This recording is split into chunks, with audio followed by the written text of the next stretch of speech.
മഹാനായ ഗൗസുൽ ആലം മുഹീദ്ദീൻ ഷെയ്ഖ് അബ്ദുൽ ഖാദിർ ജീലാനി ഖദ്ദസല്ലാഹു സിറഹുൽ അസീസ് മഹാനവറുകളെ നിശിതമായി വിമർശിക്കുകയും കറാമത്തുകളെ നിഷേധിക്കുകയും ചെയ്ത വലിയ മഹാസമ്പന്നനും നീതിമാനുമായിരുന്ന അബ്ദുസ്സമദ് ബിൻ ഹുമാം പിൽക്കാലത്ത് മഹാനവറുകൾ മഹാനായ ഗൗസുൽ ആലം മുഹീദ്ദീൻ ഷെയ്ഖ് അബ്ദുൽ ഖാദിർ ജീലാനി ഖദ്ദസല്ലാഹു സിറഹുൽ അസീസ് തങ്ങളുടെ ശിഷ്യത്വം സ്വീകരിക്കുകയും മുരീദാവുകയും ചെയ്തു. അങ്ങനെ ഗൗസുൽ ആലം മുഹീദ്ദീൻ ഷെയ്ഖ് റളിയല്ലാഹു അൻഹു വഫാത്തിന് ശേഷം അബ്ദുസ്സമദ് ബിൻ ഹുമാം റളിയല്ലാഹു അൻഹുവിനോട് ചോദിക്കപ്പെട്ടു, നിങ്ങൾ തുടക്കത്തിൽ മഹാനായ ഗൗസുൽ ആലമിനെ അതിശക്തമായി വിമർശിക്കുകയും നിഷേധിക്കുകയും ചെയ്ത ആളാണല്ലോ, പിന്നെ എങ്ങനെയാണ് നിങ്ങൾ ഗൗസുൽ ആലം അബ്ദുൽ ഖാദിർ ജീലാനി ഖദ്ദസല്ലാഹു സിറഹുൽ അസീസ് തങ്ങളെ അംഗീകരിക്കുകയും ശിഷ്യത്വം സ്വീകരിക്കുകയും ചെയ്യാനുള്ള കാരണം? അപ്പോൾ അദ്ദേഹത്തിന്റെ കഥ പറഞ്ഞു കൊടുത്തു. അതെന്താണെന്നല്ലേ പറയാം. അബ്ദുസ്സമദ് ബിൻ ഹുമാം റളിയല്ലാഹു അൻഹു പറയാണ്, ഞാൻ മഹാനായ മുഹീദ്ദീൻ അബ്ദുൽ ഖാദിർ ജീലാനി ഖദ്ദസല്ലാഹു സിറഹുൽ അസീസ് തങ്ങളെ നിശിതമായി വിമർശിക്കുകയും അദ്ദേഹത്തിന്റെ കറാമത്തുകളെ തള്ളിപ്പറയുകയും ചെയ്ത ആളായിരുന്നു. അങ്ങനെ ഞാനൊരു യാത്രയിൽ മഹാനവറുകൾ ദറസ് നടത്തുന്ന മദ്രസയുടെ സമീപത്തുകൂടെ യാത്ര ചെയ്യുന്ന സമയത്താണ് ബാങ്ക് വിളിക്കുന്നത്. എനിക്കാണെങ്കിൽ വിസർജിക്കാൻ മുട്ടുന്നുമുണ്ട്. എന്തായാലും ബാങ്ക് കൊടുത്തതല്ലേ, പെട്ടെന്നൊന്ന് നിസ്കരിക്കാം, ജമാഅത്തിനൊന്നും കൂടാതെ ഒറ്റക്ക് നിസ്കരിച്ച് പിരിയാമെന്ന നിലക്ക് ഞാൻ ആ പള്ളിയിൽ കയറി മിഹ്റാബിന്റെ അടുത്ത് നിന്ന് നിസ്കരിച്ച് സലാം വീട്ടി തിരിഞ്ഞു നോക്കുമ്പോഴാണ് പള്ളി നിറയെ ആളുകൾ കൂടിയിട്ടുണ്ട്. അപ്പോഴാണ് എനിക്ക് മനസ്സിലായത് ഇവിടുത്തെ ഇമാം ഗൗസുൽ ആലം മുഹീദ്ദീൻ ഷെയ്ഖ് അബ്ദുൽ ഖാദിർ ജീലാനി ഖദ്ദസല്ലാഹു സിറഹുൽ അസീസ് തങ്ങളാണെന്ന്.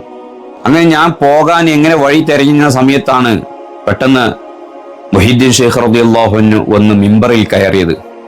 എനിക്ക് വല്ലാതെ വിസർജിക്കാൻ മുട്ടിയിട്ട് അടിവയറ് വല്ലാതെ വേദനിക്കുന്നുണ്ട്.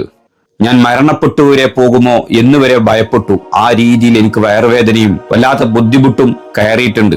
ആ സമയത്താണ് ഗൗസുൽ ആലം മിമ്പറിൽ കയറി പ്രസംഗിക്കാൻ തുടങ്ങുന്നത്. പെട്ടെന്ന് തന്നെ ഗൗസുൽ ആലം എന്നെ നോക്കിയിട്ട് എൻ്റെ അടുത്തേക്ക് മിമ്പറിൽ നിന്ന് ഇറങ്ങി വന്ന് എൻ്റെ തലയിൽ കൈവച്ചു. അപ്പോൾ ഞാൻ ഒരു മരുഭൂമിയിൽ എത്തിപ്പെട്ടു. അവിടെയുണ്ട് നല്ല ഒരു തോട്ടം, അതിലൂടെ നല്ല ഒരു അരുവി ഒഴുകുന്നുണ്ട്. ഞാൻ പെട്ടെന്ന് എൻ്റെ കാര്യം സാധിച്ചു.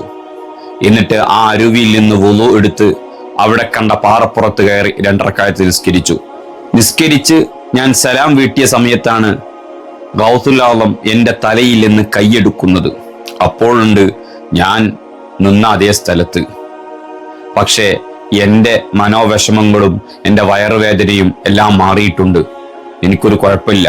കൈകളിലേക്ക് നോക്കിയപ്പോ എൻ്റെ കൈകളിൽ നിന്ന് ഞാൻ നേരത്തെ വുളു എടുത്ത വെള്ളത്തിന്റെ തുള്ളികൾ എൻ്റെ ശരീരത്തെ ഒട്ടിപ്പിടിച്ച് കിടക്കുന്നുണ്ട്. അങ്ങനെ ജമാഅത്ത് കഴിഞ്ഞതിന് ശേഷം എല്ലാവരും പള്ളിയിൽ നിന്ന് പോയി. അപ്പോഴാണ് എനിക്ക് ഓർമ്മ വന്നത് എൻ്റെ തുവാലയും എൻ്റെ താക്കോലും കാണാനില്ല എന്ന്. ഞാൻ അവിടെ എല്ലാം പരതി നോക്കി, പക്ഷേ കാണാൻ കഴിഞ്ഞില്ല.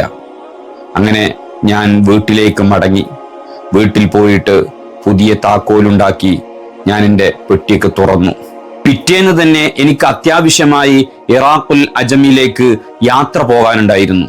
അങ്ങനെ ബഗ്ദാദിൽ നിന്ന് 3 ദിവസം യാത്ര ചെയ്തപ്പോ വിശാലമായ ഒരു സ്ഥലത്ത് ഞങ്ങൾ എത്തി. അവിടെ നല്ലൊരു പൂന്തോപ്പുണ്ട്, അടുത്ത് ഒരു അരുവിയും. അങ്ങനെ ഞങ്ങൾ അവിടെ ഇറങ്ങാൻ തീരുമാനിച്ചു. ആ അരുവിയിൽ ഇറങ്ങി ഞങ്ങളുടെ ആവശ്യ പൂർത്തീകരണങ്ങളൊക്കെ നടത്തിയപ്പോഴാണ് എനിക്ക് ഓർമ്മ വന്നത്, ഈ സ്ഥലം കണ്ട് പരിചയമുള്ളതുപോലെ. പെട്ടെന്ന് എനിക്ക് ഓർമ്മ വന്നു, ഇത് മിനിയാന്ന് ഗൗസുൽ ആലം തലയിൽ കൈവച്ചപ്പോ കണ്ട അതേ സ്ഥലമാണല്ലോ. ആ അരുവിൽ നിന്ന് വുളുവൊക്കെ എടുത്ത് നിസ്കരിക്കാൻ വേണ്ടി നോക്കിയ സമയത്താണ് അവിടെ ഒരു പാറപ്പുറം കാണുന്നത്. അങ്ങനെ ഞങ്ങൾ ആ പാറപ്പുറത്ത് കയറി നിസ്കരിക്കാൻ നിൽക്കുമ്പോഴാണ് എൻ്റെ കണ്ണിൽ ഉടക്കിയത് മിനിയാന്ന് എൻ്റെ കയ്യിൽ നിന്ന് നഷ്ടപ്പെട്ടു പോയ തുവാല. ഉടനെ തന്നെ ഞാൻ ആ തുവാല എടുത്തു. നോക്കിയപ്പോൾ ഉണ്ട് അതിൽ എൻ്റെ കാണാതായ താക്കോലുമുണ്ട്. സുബ്ഹാനല്ലാഹ്. ഞാൻ നിസ്കരിച്ച് പൂർത്തിയാക്കിയതിനു ശേഷം റബ്ബിന് ശുക്ർ ചെയ്ത് എൻ്റെ യാത്രയ്ക്ക് ശേഷം ഞാൻ ബഗ്ദാദിലെത്തി. മഹാനായ ഗൗസുൽ ആലം മുഹീദ്ദീൻ ഷെയ്ഖ് അബ്ദുൽ ഖാദിർ ജീലാനി ഖദ്ദസല്ലാഹു സിറഹുൽ അസീസ് തങ്ങളെ കണ്ടു. എന്നിട്ട് അവിടുത്തെ ശിഷ്യത്വം ഞാൻ സ്വീകരിച്ചു. ഇതാണ് മഹാനവറുകളെ ഞാൻ ഷെയ്ഖായി തെരഞ്ഞെടുക്കാനുള്ള കാരണമെന്ന് മഹാനവറുകൾ പറയുകയാണ്. അതാണ് മഹാനായ ഗൗസുൽ ആലം മുഹീദ്ദീൻ ഷെയ്ഖ് അബ്ദുൽ ഖാദിർ ജീലാനി ഖദ്ദസല്ലാഹു സിറഹുൽ അസീസ്. അല്ലാഹു സുബ്ഹാനഹു വ തആല അവിടത്തോടൊപ്പം നാളെ ജന്നാത്തുൽ ഫിർദൗസിൽ നമ്മയും നമുക്ക് വേണ്ടപ്പെട്ടവരെയും അല്ലാഹു ഒരുമിച്ച് കൂട്ടി തരുമാറാവട്ടെ. നമ്മുടെ മുഴുവൻ പ്രയാസങ്ങളും ബുദ്ധിമുട്ടുകളും മഹാനവറുകളിലൂടെ അല്ലാഹു നമ്മളിൽ നിന്ന് തീർത്തു തരുമാറാവട്ടെ. ആമീൻ. ഇൻഷാ അല്ലാഹ് വീണ്ടും കാണാം. അതുവരെ അസ്സലാമു അലൈക്കും വറഹ്മത്തുള്ളാഹി തആല വബറകാതുഹു.